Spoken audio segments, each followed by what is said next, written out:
Imagine this: 50,000 soldiers, an entire army, officers, footmen, all their gear, just vanished in the middle of the desert. Poof, gone. Without a single trace, not a helmet, not a sword, not even a bone left behind. This isn't some campfire story, some ancient myth. This is the true, documented disappearance of Cambyses' lost army, and to this day, nobody knows where they went, or how, or why. A massive, powerful, well-equipped army simply wiped off the face of the earth, as if the ground itself cleaved open and swallowed them whole, leaving behind a baffling, unanswerable enigma. Do you ever wonder if there are forces in this world, no matter how powerful or organized we believe ourselves to be, that can just dissolve us? Erase us in seconds, against a power we can't even comprehend? Our story begins a very long time ago, more than 2.5 millennia, back in the 6th century BC. At that time, a colossal Persian empire, the Achaemenid Empire, held sway over a vast portion of the known world. The man at its helm was Cambyses II, a formidable Persian pharaoh whose ambition knew no bounds. In 525 BC, Cambyses launched a massive military campaign against Egypt, ultimately defeating its pharaoh, Psamtik III, in the Battle of Pelusium, near what is now Port Said. From that moment on, Egypt fell under Persian rule. But Cambyses' ambition didn't stop with Egypt. His mind was already set on 2 more campaigns. One would take him south into Nubia.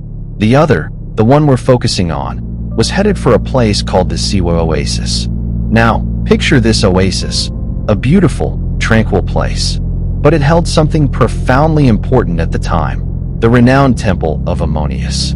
This wasn't just a place of worship, it wielded immense influence throughout the region, and its priests openly defied Cambyses' authority. Cambyses, who saw himself as a living god, couldn't tolerate anyone standing against him, challenging his word. And so, he made a decision. He would dispatch a colossal army, an endless force, to utterly destroy that temple and bring its priests to their knees. That decision marked the beginning of a journey into the absolute unknown, a journey whose terrifying end no one could have predicted.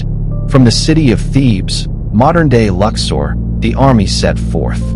50,000 soldiers, with their weapons, their swords, their shields, their horses, their camels, all the provisions they could possibly need for such an expedition. Think about that number, 50,000. If you imagine them marching in a single line, it would be a column stretching further than the eye could see. It was an awe-inspiring sight, an army carving its way through the endless sands of the desert. Imagine the heat, the desert heat that sears your face, that makes the air so hot you feel like you're not breathing air at all, but fire. The sun was merciless, beating down on the sand, making it glitter like gold, but it was a deceptive shimmer, hiding a true hell beneath. The silence was terrifying, broken only by the rhythmic crunch of the soldiers' boots, the labored gasps for breath, and the shifting whisper of sand underfoot. After 7 days of this torment, the army reached a place known as the Oasis of the Blessed, which many believe to be modern-day Kurga Oasis. This was their last outpost of anything resembling life, any shred of civilization they could cling to. It was a chance to catch their breath, to refill their water skins, and to prepare for the even worse horrors that lay ahead. And from there, they continued their march into the desolate, barren heart of the Libyan desert. Picture it. After leaving Kurga Oasis behind, there was nothing but sand, sand, and more sand, stretching for hours and days. No single sign of a path, not a single tree to offer shade, not a drop of water to quench their parched throats. But here's the thing that makes this even more chilling. This army was there to destroy, to assert dominance. They weren't explorers, they weren't lost. Yet with each passing day of that journey, the soldiers must have felt themselves drifting further and further from anything they knew, anything familiar, as if they were stepping into another world entirely, one utterly disconnected from the realm of humankind. Darkness would descend upon them at night, a true, absolute darkness, where even the stars felt impossibly far away. And the cold would bite, a bitter, biting chill, completing the exhaustion of the entire day. And this is where it gets truly unfathomable. Right here, in the middle of this hell, in a moment no one expected, they vanished. An entire army, 50,000 soldiers, just like that, wiped clean off the face of the earth. Can you believe that the Greek historian Herodotus, often called the father of history, is the one who documented this story in his book, The Histories? But here's the strange part. He wrote it nearly 80 years after the event itself, around 440 BC. Herodotus stated he heard the account from people in Egypt, and he claimed that a massive, sudden sandstorm swallowed the entire army, leaving not a single survivor. Focus on that for a second. A sandstorm. That means sand flying everywhere, choking your lungs, blinding your eyes, making it impossible to see your own hand in front of your face. But could a sandstorm, no matter how powerful, truly erase an entire army, every single detail, so completely? The question that echoes in the mind of anyone who hears this story is, how? How could 50,000 human beings, with all their weapons, all their equipment, their camels and horses, simply disappear in such terrifying silence? No one has ever found a single helmet, not a broken spear, not even a decomposed corpse. Not one piece of evidence to suggest that such a massive army ever passed through that place. It's as if they were merely an illusion, a bad dream, and they evaporated into the air without any tangible proof of their existence.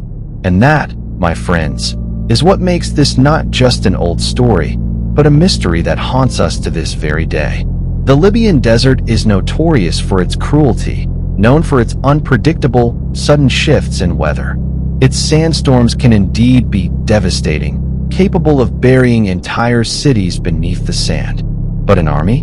An equipped army, presumably experienced in desert travel, how could no one survive, or at least leave behind some evidence, some message, some footprint? This makes you feel like something far greater than just a sandstorm must have occurred. It's as if the desert itself decided to retaliate, or as if it holds secrets no human can fathom. The desert's ferocity, its deadly silence, forces you to imagine the absolute worst possibilities. Did these soldiers die of thirst and heat? If so, where are their bodies? Were they buried alive under the sand? Then where are the traces of their burial? The story remains unknown, and the overwhelming feeling of loss is the only certainty. Over the centuries, countless people have tried to find any trace of this army. Explorers, archaeologists. But there has never been any confirmed discovery. Of course, there are many theories, but each one has its weaknesses. The first theory is Herodotus' own, that a colossal sandstorm swallowed the army whole. This might be somewhat convincing if the army were small, or if the storm had literally buried everything in one difficult-to-reach spot. But how could 50,000 individuals, with all their equipment, just vanish entirely without anything ever surfacing again? Sand can bury, yes, but it doesn't completely erase all traces forever. The second theory suggests that the army died from thirst or disease, or perhaps fell into an ambush by Bedouins who knew the desert intimately. This is plausible. The desert shows no mercy. But again, why no bodies? Why no signs of struggle if it were an ambush? Even if they were buried by sand, the relentless winds and erosion over centuries should have exposed parts of skeletons or weapons. Nothing. Not a single thing. This is why this theory, too, fails to explain everything. The third theory posits that Herodotus' account was exaggerated, that the army wasn't as large as he claimed, or that it was simply a folk tale intended to deter people from challenging the temple of Ammonius. But even if the numbers were smaller, the complete disappearance of an entire army still remains a profound mystery. No matter the size, an army should always leave a trace. The lost army of Cambyses remains an enduring enigma, a constant, chilling reminder of nature's absolute power and the terrifying fragility of human existence in its face.